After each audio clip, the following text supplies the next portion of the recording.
Welcome to Scams Ahoy! Today we have an awesome trainer who holds an MBA, a PMP, and was part of MIT's inaugural FinTech certification cohort. He spends his time researching, writing, and testing within the cryptocurrency ecosystem, and he recently launched the first bitcoin-denominated university scholarship out of Canada, something that you should ask him about offline. But come check out what's going on today with Anil Patel and the scam market in 2019. Cool. Thanks, Shannon. 1 month ago, I received an email from an address I did not recognize. And in that email, there was an attachment, supposedly a contract, that I was to sign, provide some personal information, and return it.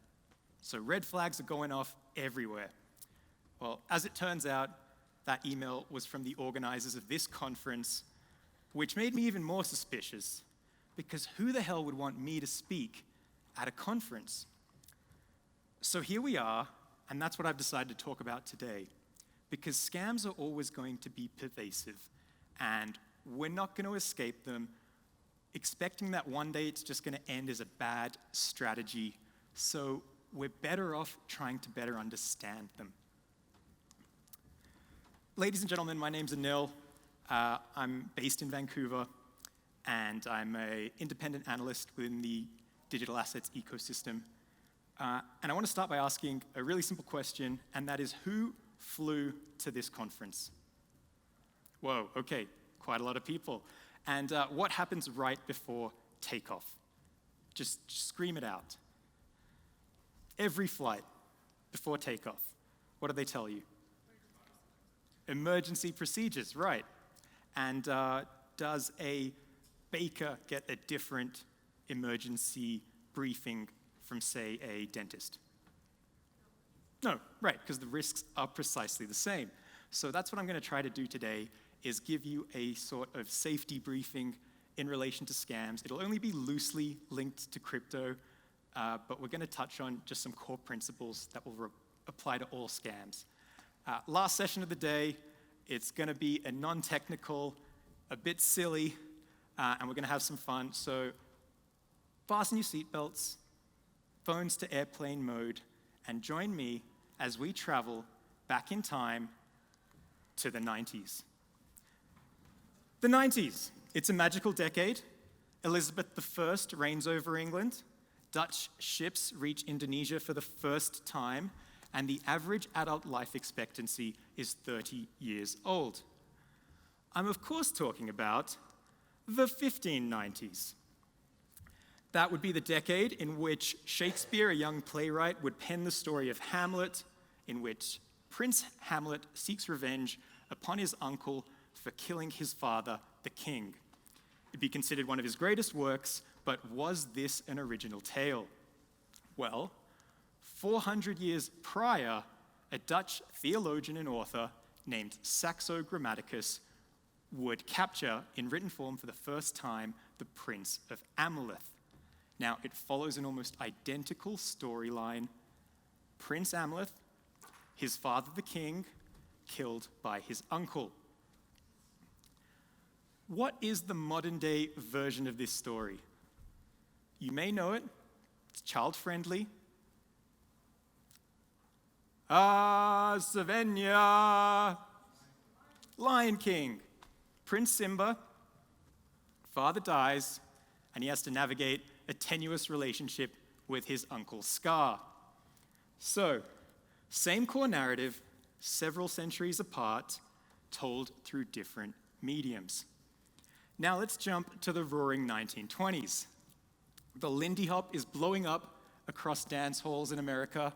Smoking is still good for you, and it's also the decade in which we meet this man. He would go by Charles or Carlo. He would arrive to Boston from Italy in 1903, and he famously said when he arrived that he had $2.50 in cash and $1 million in hopes. Any guesses? Correct, Charles Ponzi. He ran a postal-based reply coupon scam. At its peak, He was pulling in $250,000 a day, adjusted for inflation. He offered investors returns of 100% in a 90-day period.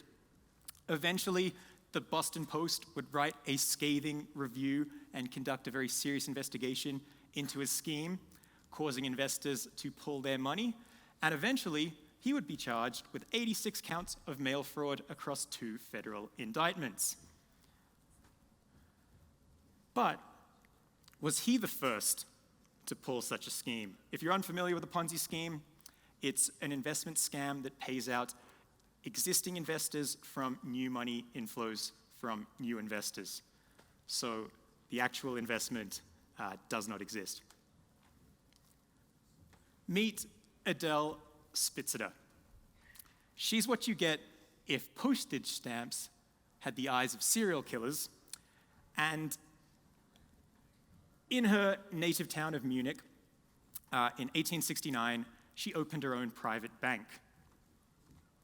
She targeted the poor, and she offered returns of up to 10% per month. In 1872, she was considered the wealthiest woman in all of Bavaria.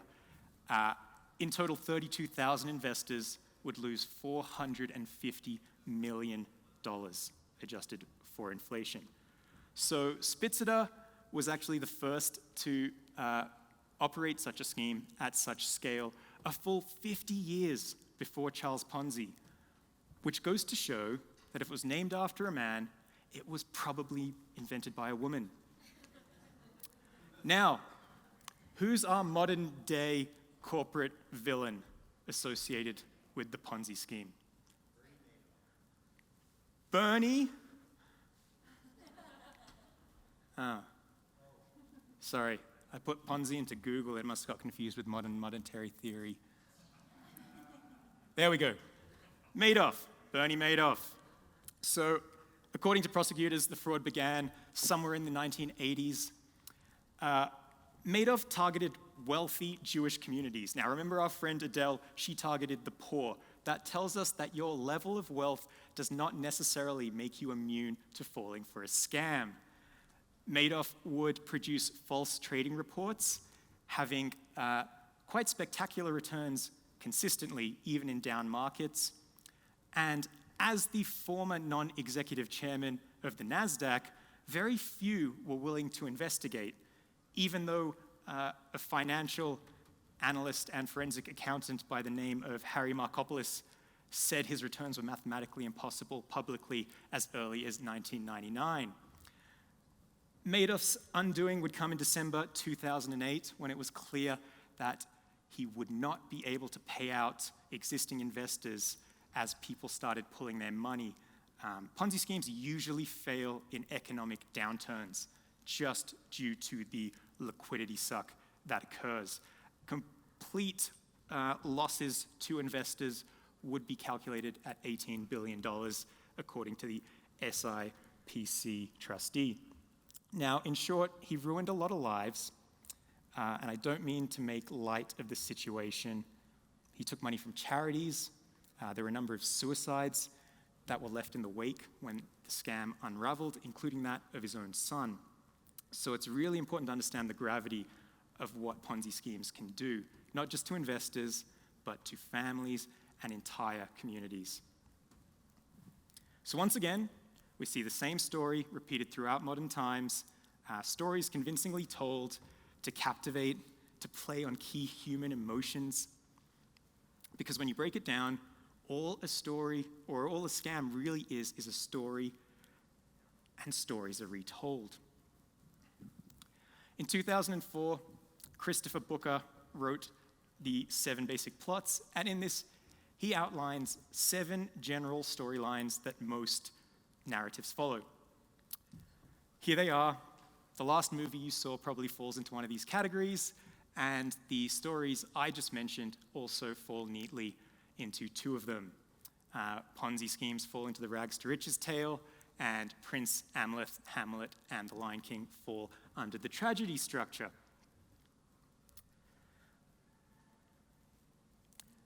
And on goes the con. So what makes a scam? Here's how I like to define it. Firstly, it's premeditated. That means it's planned in advance. It is not spontaneous. It's deceptive. It requires the victim to be misled or tricked. So in order to work, it requires active engagement. It's very different from a hack or attack, which is very much reactive. And the goal, to capture value. That can be monetary, or it could be in the form of information or assets to later be exchanged for monetary value. Now, I'm Australian, and in Australia, we have a consumer watchdog called the ACCC. They collect a lot of data from consumer complaints and police reports. In 2018, $107 million was lost to 18,000 Australians. The thing that stands out is two particular categories take the lion's share of the money: romance-related scams and investment-related scams. And they're starting to be combined in really creative ways. You may have seen this article a couple of days ago. It's from the Australian Financial Review, and it outlines a new strategy being used by brokers that combines dating apps, gullible men, and I shit you not, highly leveraged financial derivatives.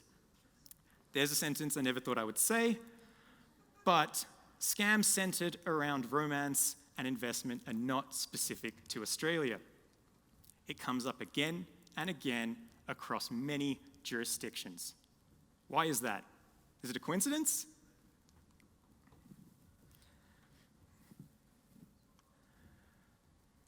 You crave a good story. Over thousands of years, your brains have been hardwired to use stories as a mechanism to learn, to process information, to make sense of the world, and to guide behavior. Scams work because scammers use stories to trigger your emotional responses. Perhaps elevate your cortisol levels, impair your decision-making, sow some self-doubt, or maybe increase your dopamine and encourage risk-taking. Now, I'm actually going to ask for a volunteer. Don't worry, it's not a trap. Just got to read a small passage. Anyone with a decent radio voice? Do you mind coming up? I'll bring you up here just because you might need the mic. What was your name? Emily. Round of applause for Emily, everyone.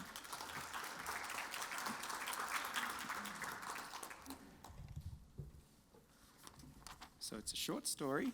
If you want to just read into the podium mic, if you don't mind. I joined a website called Match.com, and within a day, I had a reply from a woman calling herself Elizabeth Collins. At first, we were just talking about anything. She made me feel good and happy, so I just went with it. As the months went by, I fell in love with her. She told me she was in Malaysia buying gold jewelry, and the total value of goods was 2.5 million Australian dollars. A while later, she said she needed some money to get the goods back to Australia. It would cost $4,000. I thought it wasn't that much, so I sent her the money. She said she would be on her way home. The next couple of days, she did not arrive home. She told me she needed some more money. I think it was another $2,000 for legal costs, so I sent it. Then she needed more, and this time another $4,000, so I sent it by MoneyGram. All transactions were done by MoneyGram up to that time. After I sent the last lot of money, I get a message saying she was in a car accident on the way to the airport, and I said, bullshit, I hope she dies. It says that here, I'm not. Then someone sent me an email saying he was the doctor that treated her at the accident, and she was in a bad way. I said, I don't care, I hope she dies. A couple days later, the so-called doctor rang me to say that she had woken up, and she'd made a slow recovery. She called me a few times and convinced me everything was true.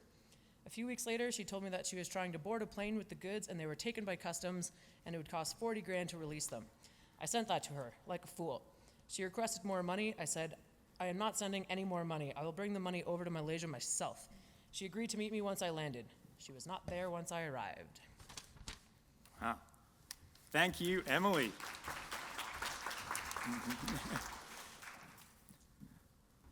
Do you work in radio? No, I've been told I have a really good radio voice. Okay, yeah, that was wonderful. Wow. Thank you so much. So the story that Emily just read came from a user with the username HE on a website called Romance Scam Stories.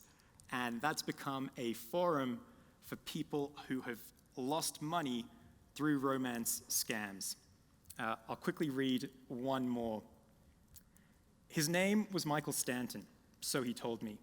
I fell in love with this man and believed everything he told me, even though my family and friends all said that it was a scam. He received all of my savings, amounting to $16,000. I worked hard for that money, but didn't hesitate in sending it to him. That was from a user with the initials RMCC. So victims had their own suspicions. They got warning signs from friends and family. They reported feeling manipulated. And even once some of them knew unequivocally that they were being scammed, they continued along with the story out of shame or embarrassment. So our brains don't necessarily want to know or accept the facts when it conflicts with our deepest needs, desires, and fears. And I don't mean to make light of these stories at all. These victims owe us nothing. The fact that they were willing to share their stories with us so that others can learn from them, I have the utmost gratitude for them. So something that pops up across a lot of these stories, and I sifted through several, are a few common themes. One being they're highly personalized messages of adoration and affection. Two, there's usually a sense of urgency attached to the story or picture that they paint. And three, and perhaps most importantly, they often intend to simulate a codependent relationship. So that's a pattern of behavior in which you're dependent on the approval of someone else for your self-worth or identity. It's at this point in time, before I go any further, that we should probably answer the age-old question, once posed by a group of prominent British philosophers. And that's this.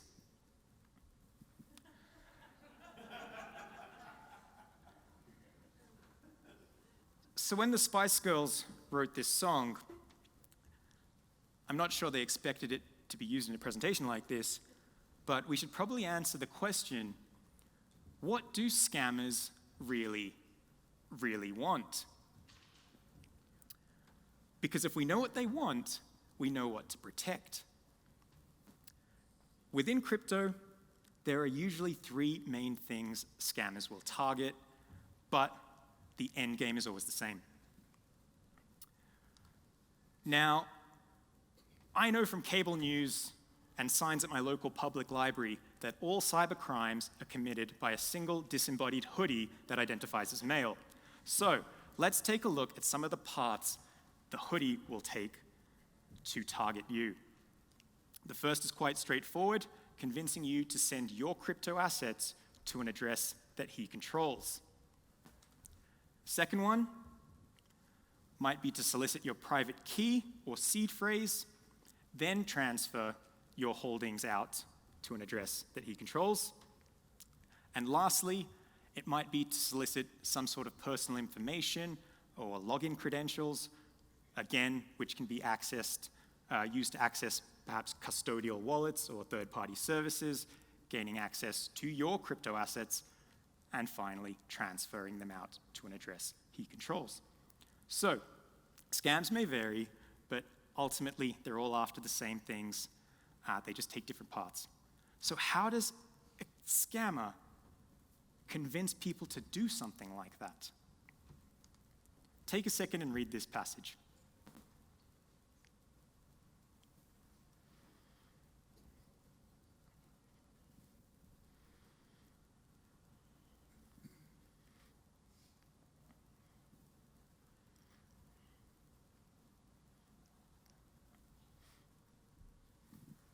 Does it sound familiar? Well, they're not talking about crypto, and this article's not from 2019. It's actually from 1999. And the bug in question is the Millennium Bug. Are you kidding me? See, we're not so special, guys. This has happened before. Same shit, different day.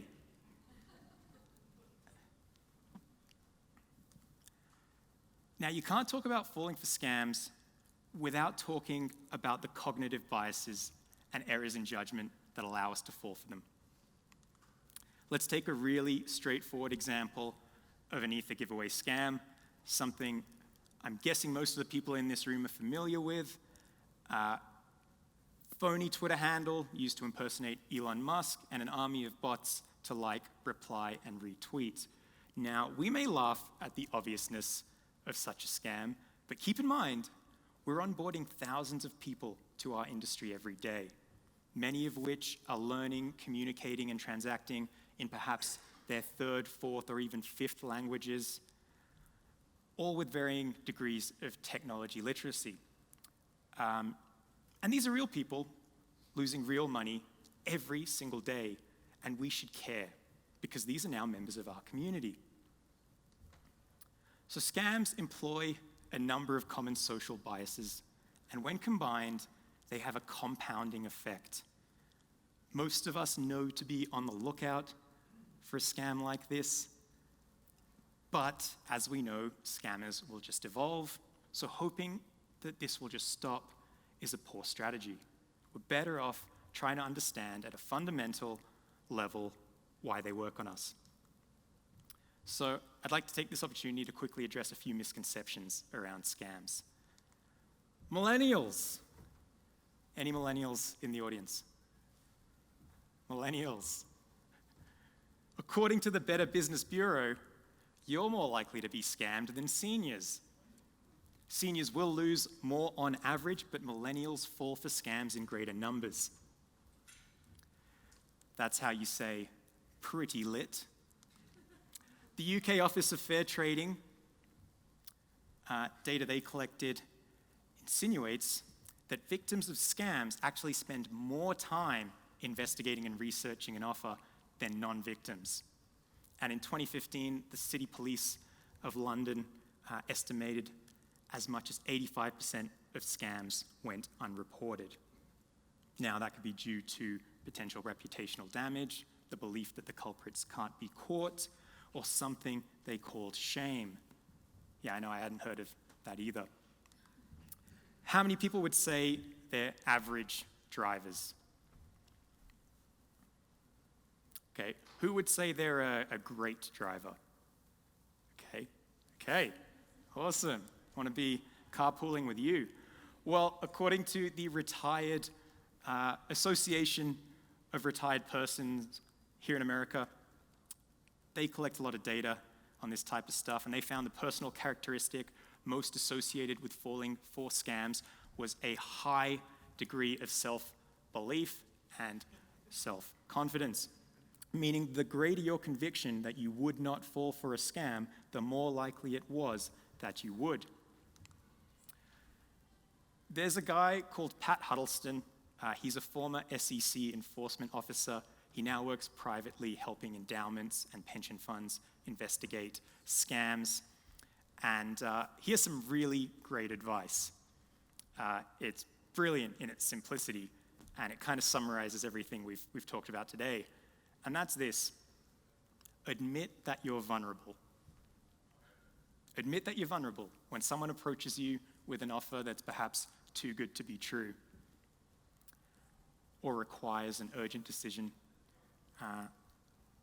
So today, most presentations, they say, should come with a call to action. I'd like to do the opposite. I'd like to make a call to inaction. Do nothing. Do nothing. If a decision involves a significant amount of money and a sense of urgency, do nothing.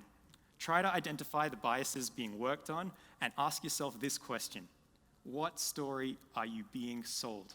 Because stories are really powerful, and you shouldn't assume that you're immune. Because remember our good friends, Adele, Charles, and Bernie?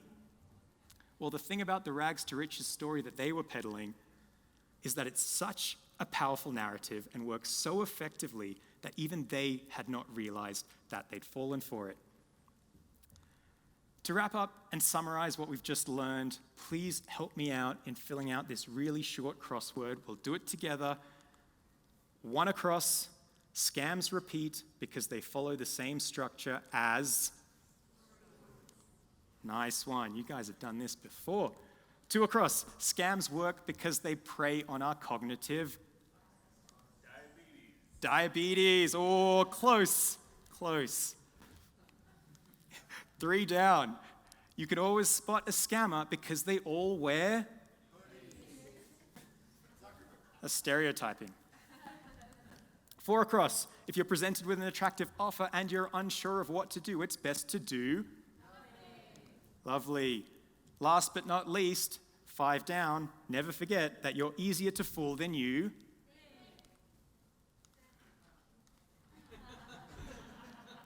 Ladies and gentlemen, thank you.